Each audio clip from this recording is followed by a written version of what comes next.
Welcome to Diplomacy and International Relations by Bastian Freiburg. Just a quick note before we begin. This podcast is AI generated, and as always, everything is fact-checked by Bastian Freiburg himself. Today, we're diving deep into a world that often operates in the shadows, but has a huge impact on all of us: EU lobbying. And for those of you interested in Danish politics, international relations, and international politics, understanding this is absolutely crucial. So think of Brussels, the heart of the EU, as a bustling stage. Thousands of lobbyists spending an estimated 1.5 billion euros annually are all vying for influence. It's actually quite fascinating. There are more lobbyists in Brussels than members of the European Parliament. It's a complex ecosystem with incredibly high stakes.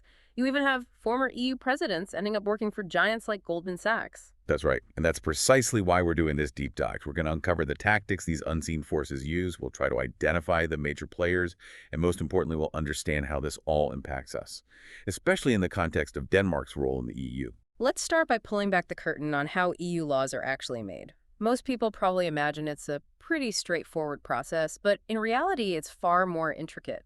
I'll admit, I've always been a bit fuzzy on the details. Yeah, that's a very common misconception. You have the European Commission, which proposes new laws, the Council of the European Union representing the member states, and then the European Parliament, which is elected by EU citizens. All three have a role to play, but the process lacks transparency, particularly in what are called trilogue meetings. That's where the final decisions are ultimately made. These meetings are essentially closed-door negotiations between representatives from all three institutions. Sounds like a behind-the-scenes power play. Exactly. And what's even more concerning is that the Council of the European Union, a key player in this whole process, doesn't even participate in the EU Transparency Register. This register is a voluntary system where lobbyists can declare who they represent and how much they spend, but it's completely toothless without the Council's involvement. So we're talking about a system where a key decision-making body is operating largely in the dark. That's the unfortunate reality of it, and this lack of transparency really creates fertile ground for undue influence. Now let's meet the players in this high-stakes game, the lobbyists themselves. I'm ready to meet these shadowy figures. Well, it's not quite a scene from a spy thriller, but it's definitely a very diverse cast of characters. First, you have the corporations with their in-house lobbying teams. Think Google, Shell, Volkswagen. They all have dedicated staff in Brussels working tirelessly to try to shape EU policy. So these are the big guns, flexing their corporate muscle in Brussels. You could say that. Then you have the lobby consultancies, the hired guns, if you will. These are firms like Krieb, Weber Shandwick, and FIPRA. They're the strategic advisors and the master networkers, brought in by anyone who needs a boost in Brussels. Corporations to industry groups, even some NGOs. So they're like the political mercenaries, fighting for whoever pays the most. That's a bit of a simplification, but you get the idea. Each type of lobbyist brings their own expertise and focuses on different stages of that EU lawmaking process. Then you have the industry lobby groups and trade associations. They represent specific sectors, like chemicals or automobile manufacturers. And their goal is to ensure that their industry's interests are reflected in EU legislation. Starting to feel like a crowded battlefield. Who else is in the mix? We can't forget about think tanks. They often publish reports and studies, positioning themselves as these neutral experts. But sometimes their funding comes from corporations with specific agendas. This can create a veneer of objectivity that actually masks underlying corporate interests. So it's like a subtle form of influence peddling, cloaked in academic respectability. Precisely. And finally, we have NGOs, non-governmental organizations. They play a very complex role advocating for various causes. Their position is often precarious. They can be David fighting Goliath, but sometimes they get co-opted by corporations, becoming unwitting pawns in their lobbying efforts. It's fascinating how each player has their own unique role and strategy in this lobbying ecosystem. Absolutely. And speaking of strategies, let's move on to the tactics these lobbyists employ. They've got a playbook filled with maneuvers designed to influence decisions behind the scenes. Okay, I'm all ears. Let's delve into these tactics, the secrets of the lobbying playbook. One common tactic is what we call repetition. It's simple, but very effective. The idea is to push the same message through multiple channels, creating an illusion of consensus. So think tanks publish reports echoing industry talking points. Friendly MEPs raise the same issues in parliamentary debates. PR campaigns flood the media with carefully crafted messages. So it's like creating an echo chamber where their narrative becomes the dominant one. Exactly. And then, of course, there's the age-old tactic of money talks. Lobbying is an expensive business. We're talking about lavish spending on PR campaigns, organizing exclusive events for decision makers, and even buying seats on panels at conferences to ensure that their voices are heard. It sounds like they're creating a whole ecosystem where access and influence are bought and sold. You could say that. And then there's the tactic of expertise for hire. Remember those advisory groups the commission relies on for expert advice? Well, lobbyists are masters at getting their people appointed to those panels. In some cases, they even go so far as to write the amendments for MEPs to propose, essentially having a hand in drafting the very laws they're trying to influence. That's incredible. It's like having a puppet master controlling the strings from behind the scenes. It's a sophisticated and often very subtle form of influence. And then there's the infamous revolving door. This is where former EU officials and MEPs cash in on their experience and connections by joining the lobbying world, often working for the very industries they used to regulate. So it's like they're blurring the lines between public service and private interests. Precisely. It raises serious ethical questions about conflicts of interest and really undermines public trust in the system. And what about the tactics used to stall or derail legislation they don't like? Ah, yes, the art of delay and distract. This is where lobbyists use bureaucratic maneuvering to their advantage. They might demand further studies, raise unfounded concerns about job losses, or simply just drag their feet in negotiations, hoping that public attention will fade or the political winds will shift in their favor. It's like running a marathon through quicksand. Exhausting and demoralizing for anyone trying to push for change. Exactly. And then there's the ever-popular greenwashing tactic. This is all about TR spin. Making a company or industry appear environmentally and socially responsible, even if their actions tell a different story. They'll use carefully chosen language, fund feel-good initiatives, highlight their supposed commitment to sustainability, all while lobbying against regulations that would actually make a difference. So it's all about creating a positive image, even if it's a facade. You got it. And these tactics are often used in combination, creating a multi-pronged attack on the EU's decision-making process. It's a lot to take in and a bit unsettling, to be honest. Well, But I guess knowledge is power, right? yeah, absolutely. And understanding these tactics is the first step towards challenging them. But it's not just about the strategies themselves, it's also about the locations where this influence peddling takes place. The geography of lobbying in Brussels is fascinating in its own right. Okay, let's take a virtual tour then. Walk us through the key locations where these lobbyists operate. Imagine Ron Point Schumann, home to the European Commission, the very heart of EU policymaking. It's also a prime location for corporate lobby offices and consultancies. Firms like Krieb, FIPRA, and Weber Shandwick all have their offices within a stone's throw of the Berlaymont building. That's the Commission's headquarters. So it's all about proximity to power, being close to where the decisions are made. Precisely. And then there's Park Leopold, dominated by the European Parliament. As you know, the Parliament has significant legislative power, so it's a major target for lobbyists. Place du Luxembourg, or Plux as it's often called, is another hotspot. Right next to the Parliament and increasingly popular with lobby firms eager to be close to the action. It's starting to feel like the entire EU quarter is one giant lobbying hub. In a way, it is. And this geographic concentration intensifies the power dynamics at play. It creates a bubble where corporate lobbyists have easy access to decision makers, while citizens and public interest groups often struggle to get their foot in the door. So it's a self-reinforcing cycle. Yeah. Where those with the most resources and access have the most influence, making it even harder for others to break through. Exactly. And this raises a crucial question. How can we ensure that EU decision-making truly reflects the public interest, not just the interests of powerful corporations? That's the million-euro question, isn't it? And one we'll be exploring further as we delve into some captivating case studies that really bring this all to life.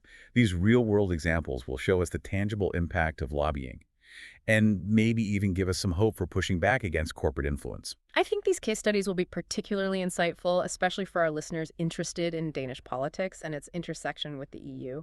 Absolutely.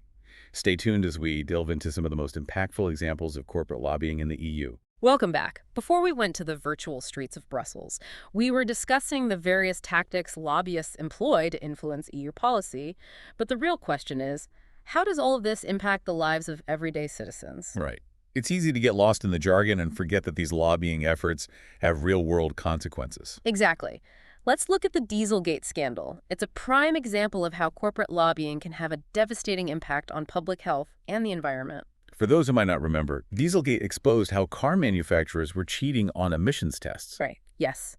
For years, the car industry lobbied intensely against stricter emissions regulations. They claimed it would hurt their profits and cost jobs, and sadly, they were successful in weakening those regulations, creating a loophole that allowed them to install software that cheated the tests. So millions of cars were emitting far more pollutants than allowed, poisoning the air we breathe. Exactly, and the health consequences were significant, contributing to respiratory problems and other health issues. This scandal highlights the stark reality that corporate lobbying isn't just some abstract game played in Brussels. It has a very direct impact on our lives. It's terrifying to think that our health and well-being can be compromised by corporate interests operating in the shadows. It's definitely a wake-up call, and it's not just about the environment or public health. Let's look at another high-profile case, the revolving door case of Jose Manuel Barroso. He served as president of the European Commission, the very institution responsible for regulating the financial sector. And then he went on to work for Goldman Sachs, one of the biggest investment banks in the world. Precisely. And it wasn't just any bank. Goldman Sachs was at the heart of the 2008 financial crisis. So you can imagine the public outcry when Barroso, the former regulator, joined the very institution he was supposed to be overseeing. It's like your doctor going to work for a tobacco company after years of warning you about the dangers of smoking. It certainly raises questions about conflicts of interest and erodes public trust. These revolving door cases contribute to this perception that the system is rigged in favor of the powerful. It's no wonder people feel disillusioned with the EU when they see these things happening. And then there's the controversy surrounding TTIP, the Transatlantic Trade and Investment Partnership, a proposed trade deal between the EU and the US. This one really sparked a firestorm of protests across Europe. I remember that. People were concerned about corporate influence and a lack of transparency in the negotiations. Exactly. Critics argued that TTIP was being negotiated in secret, with corporate lobbyists having far greater access than citizens or public interest groups. There were fears that the deal would lower food safety standards, weaken environmental regulations, and give corporations unprecedented power to sue governments. It became a symbol of corporate power run amok, a David versus Goliath battle playing out on the global stage. And although TTIP has been shelved for now, the concerns it raised about corporate influence and the lack of transparency in trade negotiations are still very much alive. So after hearing all of this, it's easy to feel overwhelmed and powerless. What can we as individuals do to counter the influence of these corporate giants with their massive resources and sophisticated tactics? It's a very valid question, and a feeling that many people share. The key is to remember that the EU is ultimately a democratic system, and that means that citizens have a voice that can be amplified through collective action. So what are some concrete steps we can take? First and foremost, stay informed. Knowledge is power, and the more you understand about the issues at stake and the tactics being used, the better equipped you'll be to challenge them. So keep listening to podcasts like this one. That's a great start, but there are other things you can do. Organizations like Corporate Europe Observatory are doing incredible work in monitoring corporate lobbying and exposing its harmful effects. They provide valuable research, analysis, and resources that can empower citizens to take action. So follow them on social media, subscribe to their newsletters, Yeah. and support their work. What else can we do? Don't forget about your elected representatives. Contact your MEPs. Let them know your concerns, and demand greater transparency and accountability in EU decision-making. We can't just assume that our elected officials will automatically act in the public interest. We need to hold their feet to the fire. Exactly. There are also initiatives working to promote greater lobby transparency. Support these initiatives, advocate for stricter rules, and demand that the EU Transparency Register be made mandatory and more comprehensive. Every voice counts. It's inspiring to think that we can actually make a difference even in the face of such powerful forces. Absolutely. And for our listeners in Denmark, there's an added layer of complexity. Remember, Denmark is a member state of the EU. And Danish companies are also active in the Brussels lobbying scene. This means Danish interests are intertwined with both EU-level politics and corporate lobbying. So how can Danish citizens ensure that our government is effectively representing our interests in this complex web of influence? It's about staying informed about the issues being debated at the EU level, particularly those that impact Denmark directly. Follow the work of organizations that monitor lobbying, both at the EU and national levels. And we need to contact our elected officials, not just our MEPs, but also our members of parliament here in Denmark. Precisely. Demand transparency and accountability in their dealings with lobbyists. Don't underestimate the power of collective action. Support organizations working to promote greater lobby transparency and democratic accountability within the EU. So it's all about staying informed, engaging with our elected officials, and Yeah. supporting organizations fighting for transparency and accountability. Exactly. It's a multifaceted approach, but remember, change is possible. The EU has evolved over time, and it will continue to evolve. We as citizens have a role to play in shaping that evolution. So we've uncovered these tactics of EU lobbying, explored the impact, and we even talked about ways to kind of push back against this corporate influence. But as we wrap up this deep dive, I think there's one really crucial aspect we need to address, especially for our listeners who are, deeply interested in Danish politics and its connection to the EU. You're absolutely right. It's all well and good to understand this broader picture of EU lobbying. But what does it mean for Denmark specifically? How does Denmark, as a member state, navigate this complex web of corporate influence in Brussels? Exactly. It's like zooming in on a specific region on a map after exploring the entire continent. Yeah. We need to understand the nuances of Denmark's role in all of this. Well, remember, while the EU sets the overall legislative framework, member states still have a significant say in actually shaping those laws. They're represented in the Council of the European Union, which, as we've discussed, is a key decision-making body often shrouded in secrecy. And it's not just about influencing EU laws, is it? Danish companies are also active players in the Brussels lobbying scene, right? Absolutely. They have their own interests to defend, and they often work alongside their European counterparts in industry groups and trade associations, pushing for policies that benefit their bottom line. So it's a multi-layered game, with Danish interests kind of intertwined with both EU-level politics and corporate lobbying. It's a delicate balancing act for Danish policymakers. Indeed it is. They need to balance national interests with EU-level commitments, all while navigating this pressure from powerful corporate lobbies. It's a complex equation, and it's not always clear, which interests are being prioritized. So how can we as Danish citizens Yeah. ensure that our government is truly representing our interests in Brussels, not just bowing to corporate pressure? The same principles we discussed earlier apply here, but with a Danish lens. Stay informed about the issues being debated at the EU level, particularly those that impact Denmark directly. Follow the work of organizations that monitor lobbying, both at the EU and national levels. There are Danish NGOs and watchdog groups specifically focused on holding Danish companies and politicians accountable for their actions in Brussels. So it's about digging deeper, going beyond the headlines, and understanding the Danish angle of these EU policy debates. Exactly. And of course, contact your elected officials, not just your MEPs, but also your members of parliament here in Denmark. Let them know your concerns and demand that they prioritize transparency and accountability in their dealings with lobbyists. Your voice matters. It's empowering to remember that we as citizens have a role to play in shaping Denmark's approach to EU lobbying. Absolutely. And don't forget the power of collective action. Support organizations that are working to promote greater lobby transparency and democratic accountability within the EU. There are Danish branches of international organizations as well as local groups dedicated to this cause. So as we conclude this deep dive into the world of EU lobbying, it's clear that this is not just a distant Brussels problem. It has a direct impact on Denmark and on us as Danish citizens. It's about staying informed, engaging with our elected officials, and supporting those fighting for greater transparency and accountability. You've summed it up perfectly. This deep dive is just the beginning. It's a starting point for further exploration, for asking those tough questions, and for holding those in power accountable. Remember, knowledge is power. And by understanding these forces at play, we can work towards shaping a future where EU policies truly serve the public good, both in Denmark and across Europe. Thank you for joining us on this journey into the complex world of EU lobbying. We hope you found it insightful and maybe even a little bit inspiring. Remember, every voice matters. And by working together, we can push for a more transparent and accountable EU that truly serves the interests of its citizens.